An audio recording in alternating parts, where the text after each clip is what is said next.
amigos latinoamericanos y amigos interesados en el buen cine. Me tomo un café macchiato y entro a hacer el análisis de la película que ha tenido más comentarios en el día, la película Blondie. En primer lugar, esto no es una biografía de Marilyn Monroe. Es una novela en la cual se dicen algunas cosas sobre Marilyn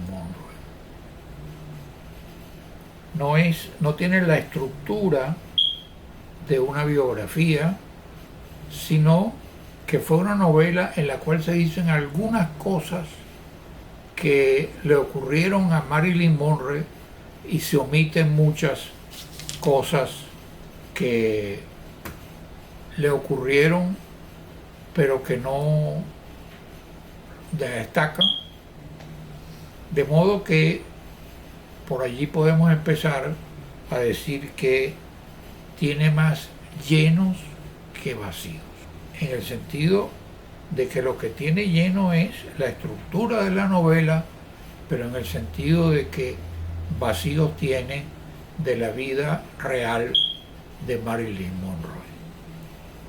De modo que el que piense que va a ver la vida de Marilyn Monroe, pues puede ir a estudiarse la biografía en Google o en Amazon, en alguna entrevista, una serie, en una especie de who y who de quién es quién, pero no va a ver la biografía cabal de Marilyn Monroe. La rubia de oro tuvo una vida agitada, dura, brillante, triunfante y de fracasos. Es decir, como es en realidad toda la vida, pero en este caso se magnifica más por ser un artista de ese calibre, en que se destacan más a veces los fracasos que los aciertos. Se habla en la película de la paternidad de Marilyn Monroe. En realidad su verdadero padre no se menciona, fue Martin Edward Mortensen, que era un señor que tenía un laboratorio fílmico en que trabajaba su madre, y este personaje, cuando pensó que la madre de Marilyn podría intentar una acción legal, simplemente se limitó a dar instrucciones en la empresa de que no la recibieran y que le dijeran que ocurriera al abogado que estimara conveniente. Se negó pues a un reconocimiento que ocurre mucho después por obra y gracia de una acción posterior de otra dama vinculada a Marilyn, pero que a través de una prueba de ADN resulta compatible con el ADN de la propia Marilyn.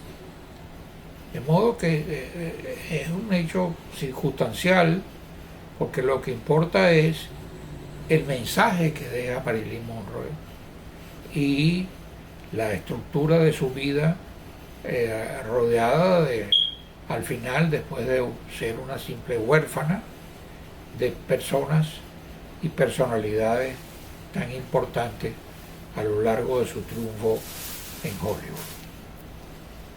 El caso es que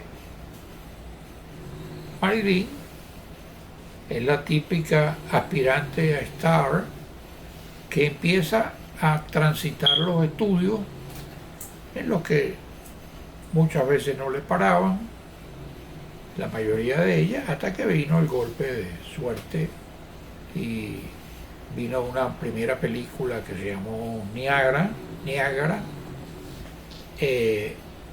y de allí las películas que la hicieron famosa. Los hombres las prefieren rubias, que quizás es una película de las que más, en la que más destaca, al lado de La Morena, que es Jane Russell.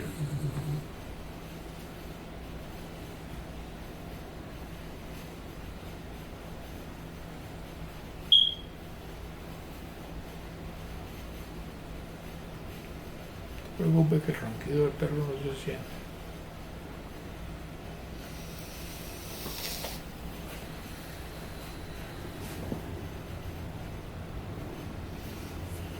Y lo que luego, la otra película que se tradujo como La comezón del séptimo año, The Seven Year Itch, en la cual también obtiene un triunfo destacado.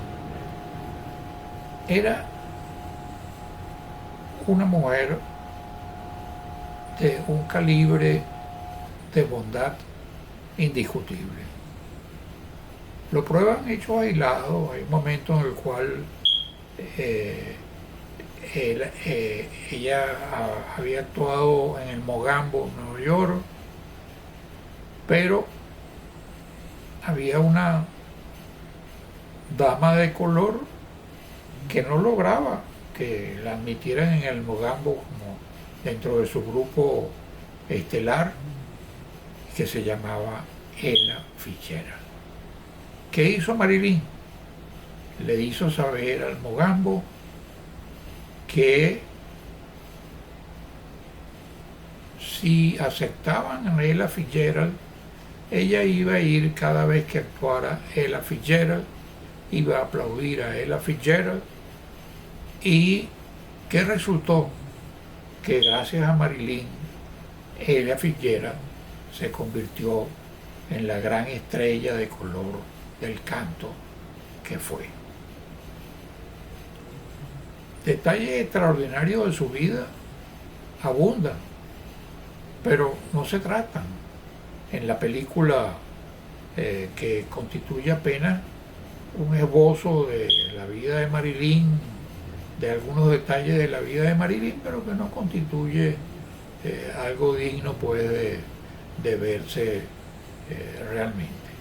Yo creo que Netflix debería estudiar los libretos con más cuidado y someterse a libretos que fuesen más del gusto del público y más captables para el gran público, que es el que tuvo Marilyn y que le sobró a Marilyn.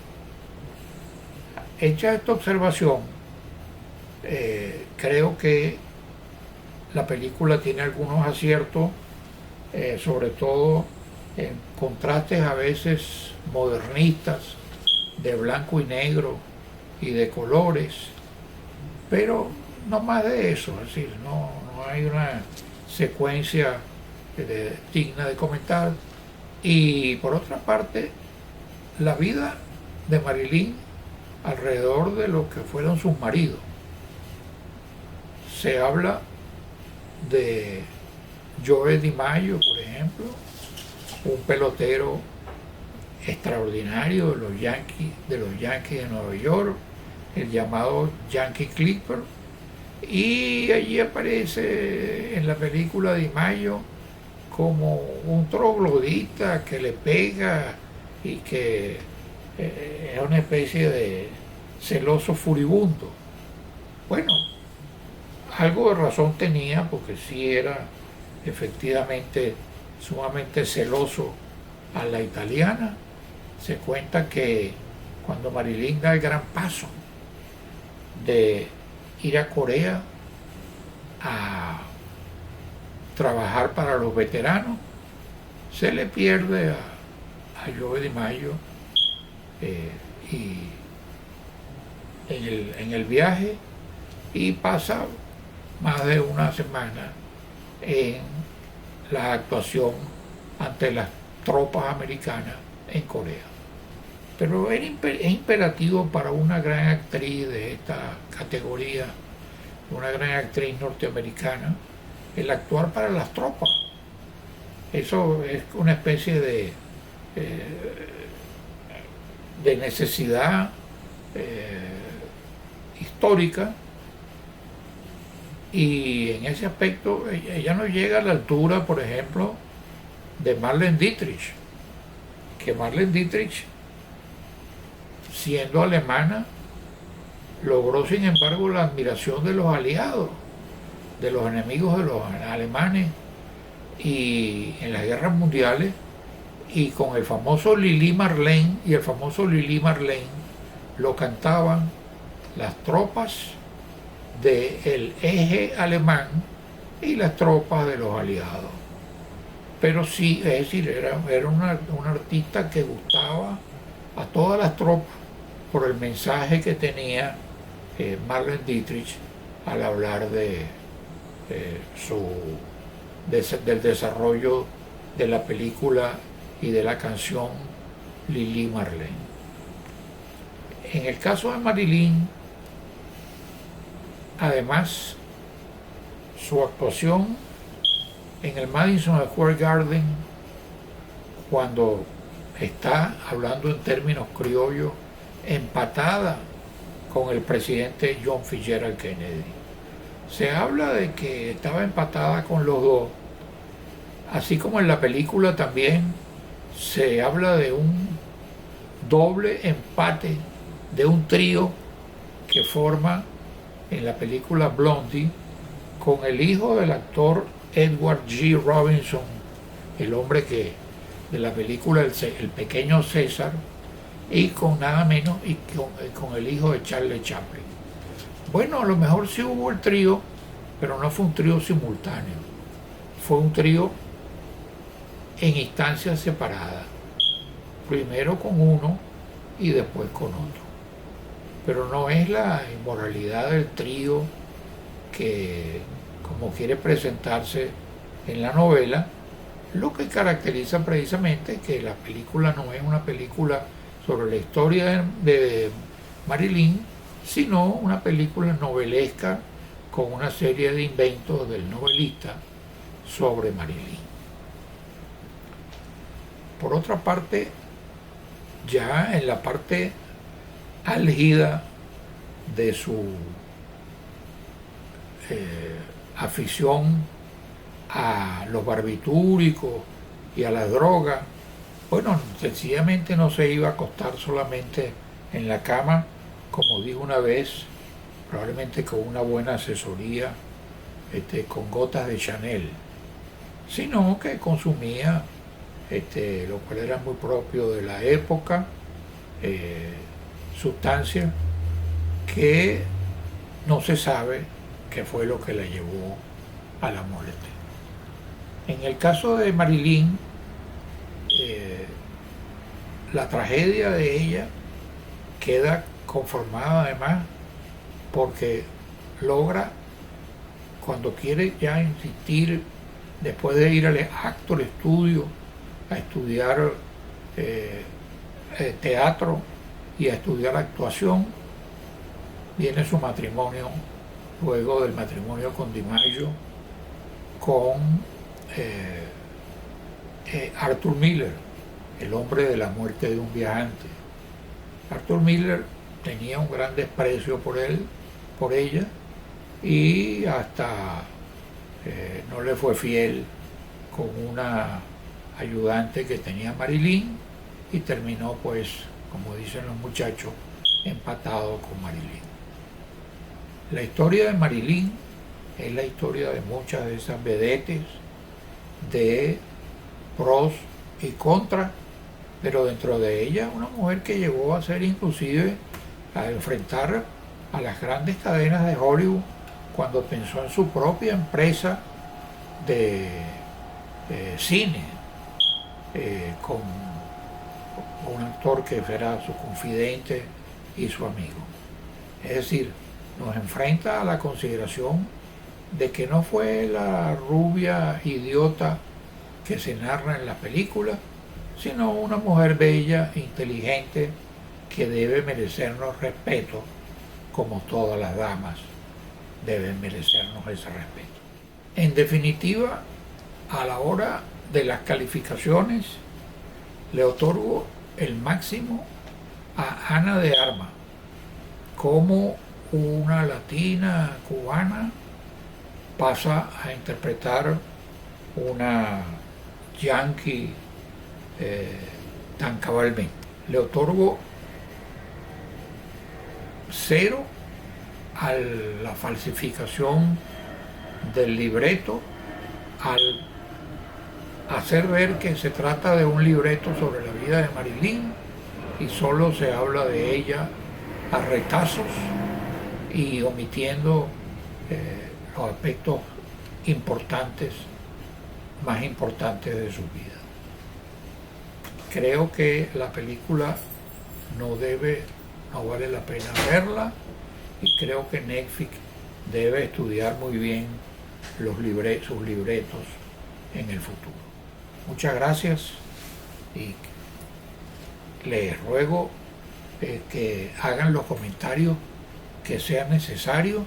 Agradezco el aumento de números de suscriptores que hemos tenido y el aumento de like, y quedo siempre a la orden de ustedes para inclusive hacer preguntas y respuestas sobre Marilyn y sobre otros tópicos. Les ruego que, si este video ha sido del agrado de ustedes, pónganle el respectivo like, me gusta, y además suscríbanse para seguir recibiendo videos similares. Además, manifiéstenme cualquier pregunta que ustedes quieran hacerme para yo darle inmediatamente.